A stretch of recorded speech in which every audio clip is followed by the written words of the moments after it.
Écoute ceci. Peu importe s'il est en train de sortir avec une autre, si tu lui plais vraiment, son esprit continuera de te chercher.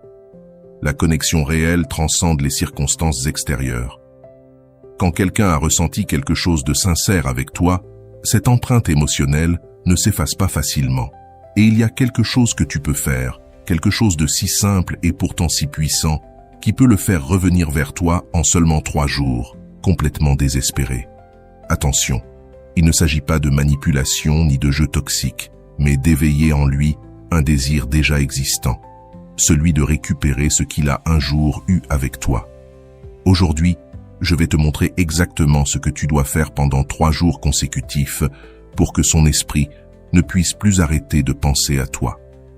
Ce sont des actions précises, calculées, qui activent les ressorts psychologiques les plus profonds du désir masculin. Durant ces 3 jours, tu vas devenir son obsession silencieuse. Pendant qu'il essaiera de se concentrer sur son quotidien, sur son travail ou même sur cette autre personne, ton souvenir reviendra encore et encore dans son esprit. Tu seras comme une mélodie dont il n'arrive pas à se débarrasser. Le premier jour, tu planteras la graine de la curiosité. Le deuxième jour, tu intensifieras ce sentiment de perte qu'il n'imaginait même pas avoir. Et le troisième jour sera celui où sa résistance s'effondrera complètement, le poussant à ressentir une urgence irrépressible de te chercher. Es-tu prête à découvrir ce que tant de femmes ont déjà expérimenté avec succès? Alors commençons. Jour 1. Silence total. C'est le jour le plus difficile, mais aussi le plus important. Ne le cherche pas, ne l'appelle pas, ne le mentionne pas et ne réponds même pas si c'est lui qui prend contact. C'est le moment de lui montrer une force intérieure qu'il n'aurait jamais soupçonnée en toi. Le silence est ton arme la plus puissante, bien plus efficace que 1000 mots désespérés ou 1000 explications. Tandis que d'autres femmes poursuivent et réclament de l'attention, toi, tu disparais. Là où elle se dévoile, tu deviens un mystère. Son esprit est habitué à ta présence, à savoir que tu étais toujours disponible, toujours prévisible. Pendant des semaines, des mois, parfois même des années, tu as été cette constante rassurante dans sa vie.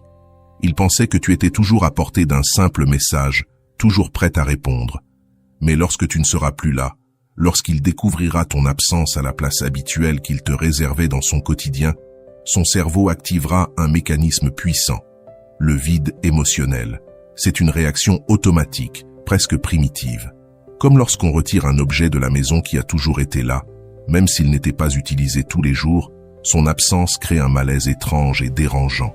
Ce vide devient alors le premier pas pour qu'il commence à réellement te manquer. Et ce manque n'est pas superficiel. C'est un manque profond. Son subconscient se mettra à chercher ta présence partout, dans ses notifications, dans les lieux que vous fréquentiez ensemble, dans les conversations où il attendait ton avis ou ton rire. Tu ressentiras 1000 fois la tentation de rompre ce silence, l'envie de savoir ce qu'il fait, s'il a remarqué ton absence, s'il pense à toi. Mais chaque fois que tu résisteras, tu gagneras en pouvoir. Avant de continuer, si tu n'es pas encore abonné à ma chaîne YouTube, je t'invite à le faire dès maintenant. En t'abonnant, tu seras informé de toutes mes nouvelles vidéos, ce qui te permettra de ne rien manquer de contenu précieux. De son côté, il traversera plusieurs phases. D'abord, un soulagement passager de ne pas sentir de pression. Ensuite, une légère inquiétude quand il n'aura pas reçu ton message habituel. Puis, viendra une curiosité grandissante. Pourquoi ton comportement a-t-il changé? Enfin, une agitation intérieure difficile à expliquer s'installera. Plus les heures passeront sans nouvelles de toi, plus son esprit basculera de l'indifférence à l'obsession. Car ce silence, ce vide, agit comme un aimant invisible. Ses pensées reviendront vers toi encore et encore, jusqu'à ce qu'il n'ait plus d'autre choix que de céder à cette urgence de te retrouver. À la fin de la journée, lorsqu'il sera allongé dans son lit, ton absence deviendra plus réelle, plus tangible. Dans ces moments de silence avant de dormir, quand il n'y a plus de distraction, plus de travail, plus de bruit, ton souvenir apparaîtra avec encore plus de force. Il se demandera ce que tu fais à ce moment précis. Si tu dors, si tu penses à lui, si tu vas bien. Et le plus puissant de tout, c'est qu'il commencera à regretter non seulement ta présence, mais aussi la version de lui-même qu'il était lorsqu'il était avec toi. Il regrettera de s'être senti désiré, important, spécial. Il regrettera d'avoir été le centre de l'attention de quelqu'un qui le connaissait vraiment et qui le valorisait. C'est pour cela que tu dois maintenir ce silence, comme si ta vie en dépendait. Parce que d'une certaine manière, ta nouvelle vie émotionnelle en dépend réellement. Chaque minute de silence est une minute où tu récupères ton pouvoir, où tu reconstruis ta valeur, où tu deviens le prix qu'il a perdu et qu'il a désormais besoin de retrouver. Souviens-toi, dans ce jeu de la reconquête, celui qui parle le premier perd, et toi, tu ne vas pas perdre. Jour 2, l'énergie en toi. Le deuxième jour est pour toi, exclusivement pour toi. Si le premier jour a servi à créer du vide dans son monde, le deuxième jour consiste à créer de l'abondance dans le tien. C'est le moment de devenir la version la plus magnétique de toi-même. Pas pour lui, mais pour toi. Mais sache-le, il le remarquera. Oh oui, il le remarquera. Prépare-toi comme si tu allais rencontrer l'amour de ta vie, mais fais-le pour toi seul. Mets cette robe qui te fait sentir puissante, cette blouse qui met en valeur tes atouts, ce jean qui te rend irrésistible. Choisis des vêtements qui te donnent l'impression que tu pourrais conquérir le monde, parce que c'est exactement ce que tu vas faire. Fais quelque chose qui te rende vraiment attractive. Va au salon de beauté et offre-toi ce soin que tu repousses depuis trop longtemps. Fais-toi les ongles, change la couleur de tes cheveux si tu en avais envie, ou offre-toi simplement un bain relaxant au sel parfumé. La beauté qui naît de l'estime de soi est magnétique d'une manière qu'aucun maquillage ne peut égaler. Prends soin de ton corps comme du temple qu'il est. Va au sport, fais une séance de yoga, marche dans le parc, danse seul dans ta chambre sur ta chanson préférée. Bouge ton corps, non pas pour lui, mais parce que tu mérites de te sentir vivante, pleine d'énergie et de vitalité. Et surtout, souris. Pas ce sourire forcé que tu affiches pour cacher que ça ne va pas, mais ce vrai sourire, celui qui naît de l'intérieur, quand tu te sens réellement complète. Cela peut venir d'une petite chose, un café particulièrement bon, une chanson qui arrive au moment parfait, ou simplement la prise de conscience que tu es en train de reprendre le contrôle de ta vie. Cette authenticité est puissante. Même à travers une photo, ce sourire authentique se transmet. Et voici la partie stratégique. Publie quelque chose de subtil sur les réseaux sociaux, mais sans aucune piqûre ni allusion. Pas de phrases comme « Quand quelqu'un ne te valorise pas, la vie t'offre mieux » ou « Seul, mais pas isolé ». Cela crie la douleur et le désespoir, et c'est exactement l'opposé de ce que nous voulons. À la place, publie du contenu qui montre que ta vie fleurit. Une photo de ton café parfait sous une belle lumière, un selfie où tu rayonnes naturellement, une image du livre que tu es en train de lire, de ton espace bien rangé, ou de ce coucher de soleil qui t'a coupé le souffle. Le message subliminal doit être clair. Ma vie est belle, je suis complète, et je profite de chaque instant. La clé, c'est l'authenticité. Ne publie pas parce que tu veux qu'il le voie, publie parce que tu vis réellement des moments qui valent la peine d'être partagés. Cette subtilité se ressent et fait toute la différence. Il ne s'agit pas d'attirer son attention de manière désespérée, mais de lui rappeler silencieusement que ta vie non seulement continue sans lui, mais qu'elle s'épanouit. Tu n'es pas une femme paralysée, attendant qu'un homme revienne. Tu es une femme qui a ses propres ressources, sa propre beauté, sa propre indépendance émotionnelle. Et cela, crois-moi, est psychologiquement dévastateur pour lui, mais de la façon la plus élégante qui soit. Son ego masculin s'attendait à te voir détruite, en quête de validation pour te sentir complète. Il espérait que tu le supplies, que tu envoies des messages désespérés, que tu publies des phrases indirectes pour lui. Cela aurait confirmé son importance dans ta vie et nourrirait son ego. Mais à la place, il te voit plus rayonnante que jamais. Il te voit vivre, briller, être totalement autosuffisante émotionnellement. Et ça le désarme. Pendant qu'il s'attendait à te voir briser, tu t'épanouis. Pendant qu'il pensait que tu allais supplier, tu construis. Pendant qu'il croyait que tu étais dépendante, tu montres ton indépendance. Cette incohérence entre ses attentes et ta réalité l'obsédera. Les hommes sont programmés pour poursuivre ce qui s'éloigne et se désintéresser de ce qui se rapproche trop. En te voyant prospère, épanouie et indépendante, son instinct de conquête va s'activer. Soudain, tu deviens le défi, l'objectif à atteindre, le prix qu'il a perdu et qu'il valorise de nouveau. Il y a quelque chose de profondément attirant dans une femme capable d'être heureuse par elle-même. Le bonheur est contagieux, la confiance est magnétique et l'indépendance émotionnelle est irrésistible. En te voyant ainsi, il se souviendra pourquoi il a été attiré par toi au départ, mais cette fois multiplié par 10. À la fin de ce deuxième jour, il ne se contentera pas de te regretter. Il commencera à remettre en question sa décision de t'avoir laissé partir. Il repensera au bon moment avec toi, mais cette fois depuis une autre perspective, celle de quelqu'un qui n'a plus la garantie de t'avoir. Et toi, pendant ce temps, tu redécouvriras la femme incroyable que tu as toujours été, mais qui était peut-être restée dans l'ombre de cette relation. Ce jour-là n'est pas seulement une stratégie pour le reconquérir, lui. C'est une révolution personnelle pour te reconquérir toi-même. Jour 3. La présence indirecte. Le troisième jour, c'est là que tout devient intéressant. C'est le moment où la stratégie des jours précédents se transforme en un coup de maître. Si le premier jour a créé le vide et le deuxième a montré ton abondance, le troisième va réveiller quelque chose de beaucoup plus puissant, la nostalgie. Et la nostalgie, crois-moi, est l'arme la plus redoutable dans l'art de la reconquête. Ce jour-là, tu vas faire quelque chose qui lui rappellera un moment précis que vous avez partagé, mais avec une subtilité tellement élégante qu'il ne pourra pas t'accuser de penser encore à lui. C'est l'art de la communication subliminale, celui d'envoyer un message directement à son subconscient, tout en gardant intacte ta dignité.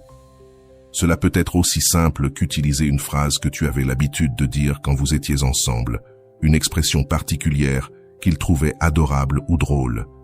Mais attention, il ne s'agit pas de l'utiliser de manière forcée ou évidente. Tu dois le faire naturellement, comme une part de ta personnalité authentique. Par exemple, si tu avais pour habitude de dire « La vie est trop courte pour un mauvais café », chaque fois que vous preniez le petit déjeuner ensemble, utilise cette phrase dans une story banale sur ton café du matin. Ou bien, publie une photo ou une vidéo dans un endroit où vous étiez déjà allés ensemble, mais sans aucune allusion directe. N'y va pas directement dans ce restaurant où vous avez eu votre premier rendez-vous pour publier une photo nostalgique du menu. Ce serait trop évident, trop transparent. À la place, si tu passes naturellement par ce parc où vous aviez l'habitude de marcher, partage une belle image du coucher de soleil. Ou encore, si tu vas dans ce café que vous fréquentiez, publie simplement quelque chose à propos du délicieux latte de saison. La clé réside dans la naturalité apparente. Cela doit sembler être une coïncidence cosmique et non une stratégie calculée. Il doit penser « quelle drôle de coïncidence qu'elle soit là » ou qu'elle dise cela, non, tout en ayant cette petite voix intérieure qui lui dit « elle le fait sûrement pour que je le voie ». Tu peux aussi réveiller subtilement la nostalgie. Par exemple, faire entendre cette chanson qui était votre chanson en arrière-plan d'une story qui parle d'autre chose, ou montrer ce livre qu'il t'avait recommandé posé sur ta table de nuit. Ou encore, préparer ce plat que vous aimiez partager, mais cette fois, rien que pour toi, avec un sourire sincère. La puissance de cette stratégie repose sur un point essentiel. Tu ne fais rien pour lui directement.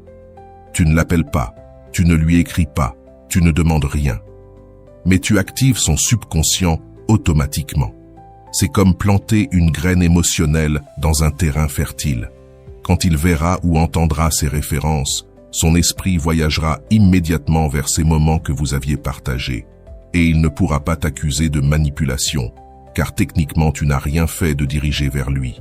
Le cerveau masculin, contrairement à ce que beaucoup croient, est profondément émotionnel, surtout lorsqu'il s'agit de souvenirs positifs. Les hommes savent compartimenter leurs émotions dans le présent, mais ils sont incroyablement vulnérables à la nostalgie. Un simple parfum, une chanson, une image peuvent les transporter instantanément vers des instants qu'ils pensaient avoir laissés derrière eux. Et si cet homme ressent encore quelque chose pour toi, ce qui est fort probable, s'il a suivi tes faits et gestes ces derniers jours, alors il ne pourra pas empêcher son esprit de se remplir de souvenirs. Il se rappellera non seulement de moments précis, mais aussi de l'atmosphère émotionnelle entière, la complicité, la proximité, la connexion particulière que vous aviez. Les souvenirs émotionnels sont différents des simples souvenirs factuels. Ce ne sont pas des données froides, stockées dans le cerveau.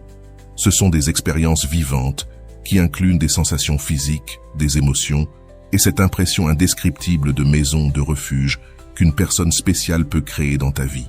Quand tu réveilles ces souvenirs, il ne se contente pas de se rappeler ce qui s'est passé. Il revit comment il s'est senti avec toi. Et c'est là que cela devient puissant. Car après 2 jours passés à ressentir l'anxiété de ton absence et la confusion de te voir t'épanouir sans lui, ces souvenirs ne seront pas de simples images agréables du passé. Ils deviendront une comparaison douloureuse avec son présent sans toi. Alors, il commencera à se demander « Pourquoi avons-nous rompu ? Était-ce vraiment si mauvais ? Qu'est-ce que je fais de ma vie sans elle ?» La nostalgie a ce pouvoir unique, faire paraître les problèmes du passé minuscules face à la perte du présent. Et voici la partie la plus brillante de cette stratégie. Pendant que son esprit est inondé de souvenirs liés à toi, tu gardes ta position de pouvoir. Tu ne supplies pas, tu ne cherches pas à le convaincre, tu ne te dévoiles pas, tu vis simplement ta vie. Et si, dans ses yeux, certaines de tes actions éveillent une pointe de nostalgie, eh bien, c'est son interprétation, pas ton problème. Cette ambiguïté va littéralement le rendre fou. Il ne pourra pas te confronter, car tu n'as rien fait directement pour lui. Il ne pourra pas l'ignorer, car ses souvenirs auront déjà été réactivés. Et il ne pourra pas se convaincre que ce n'est qu'une coïncidence, car il y aura eu trop de coïncidences d'affilée. Au terme du 3e jour, il sera dans un état mental très particulier, pleinement conscient de ce qu'il a perdu, obsédé par les souvenirs de ce que vous aviez et incapable de cesser de penser à toi. Mais surtout, il aura l'impression que ce sont ses propres conclusions, pas les tiennes. Et c'est là toute la différence entre la manipulation et une stratégie élégante. Car lorsqu'un homme sent qu'on tente de le manipuler, il résiste. Mais quand il croit que ses pensées sont venues de lui-même, elles deviennent puissantes et indiscutables. Alors, ces résistances tombent. Ces 3 jours forment une véritable montagne russe émotionnelle, vide, surprise, nostalgie. Son esprit aura traversé ton absence, ta force, et maintenant le rappel de pourquoi il s'était épris de toi au départ. Et le 4e jour, il est presque certain qu'il ne pourra plus résister. Il viendra vers toi. Et quand il le fera, ce ne sera pas depuis une position de force pour tester si tu es encore disponible. Non, ce sera depuis une véritable nécessité intérieure, parce que ces 3 jours auront suffi pour que tu redeviennes la femme qu'il n'arrive plus à chasser de son esprit. 3 jours peuvent tout changer. Mais la clé, c'est d'être discipliné et de ne pas briser le processus. Crois-moi, il n'y a rien de plus irrésistible pour un homme qu'une femme qui ne court derrière personne, qui rayonne seule et qui sait comment laisser une empreinte indélébile dans son esprit. Alors dis-moi en commentaire, es-tu prête à relever le défi de ces 3 jours ? J'ai hâte de voir combien parmi vous vont décider de reprendre leur pouvoir, sans supplier.